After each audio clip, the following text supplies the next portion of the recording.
Afonso Romanos de Santana nasceu em 1937 em Belo Horizonte, mas se criou em Juiz de Fora, onde escreveu suas primeiras linhas. Nos anos 60, participou de movimentos que transformaram a literatura brasileira. Natural de Belo Horizonte, Afonso Romano veio para Juiz de Fora com apenas 2 anos. Inicia seus estudos no Grupo Escolar Fernando Lobo. Depois passa a estudar no Granbury, onde frequenta grêmios literários, ensaiando sua vocação. Morei muito tempo no bairro de São Mateus, em várias ruas ali. Cândido Tosse, Manuel Bernardino e várias ruas. Depois morei um tempo lá perto do Granbury também, na rua Princesa Isabel. E passei aqui 18 anos da minha vida. Estudei no Grupo Escolar Fernando Lobo, que é ali em São Mateus. Estudei no Granbury, o ginásio científico, e na hora de fazer faculdade que eu resolvi ir para Belo Horizonte. Mas foi aqui que eu fiz teatro a primeira vez no Granbury, foi aqui que eu comecei a fazer jornal, comecei a escrever com uns 16 anos mais ou menos. Quer dizer, aqui foi o meu rito de iniciação. Em 57, Afonso vai para a capital mineira e em 59 inicia a faculdade de letras e trabalha em jornais e bancos. A primeira coisa que eu escrevi num jornal aqui em Juiz de Fora era um artigo baseado em Shakespeare e era um comentário literário que, na verdade, era também um comentário político. Era um texto que se chamava Que Horas São? São Horas de Ser Honesto. Ele é muito atual. E comentava um personagem de Shakespeare. Em 62, Afonso Romanos de Santana integra o movimento pós-modernista e escreve o seu primeiro ensaio, O Desemprego do Poeta. Seu primeiro livro de poesia, Canto e Palavra, é bem recebido pela crítica brasileira em 65. No mesmo ano, passa a lecionar literatura brasileira na Universidade da Califórnia, nos Estados Unidos. Lá permanece por 2 anos. Ao retornar para o Brasil em 69, Afonso Romano de Santana apresentou sua tese de doutorado na Universidade Federal de Minas Gerais.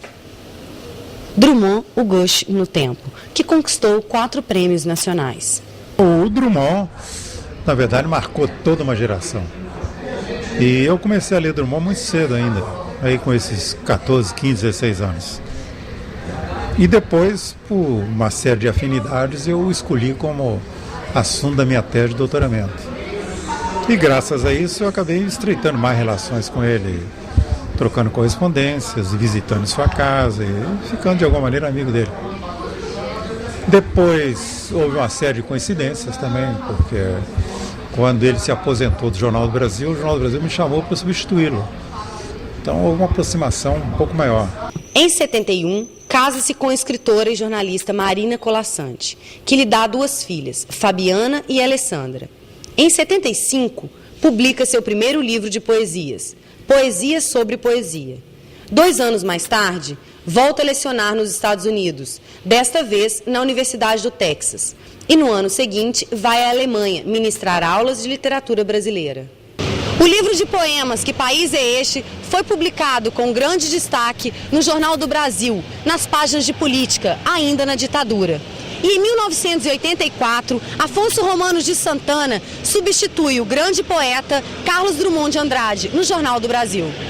Coincidentemente, alguns poemas que eu escrevi durante a ditadura voltaram a circular.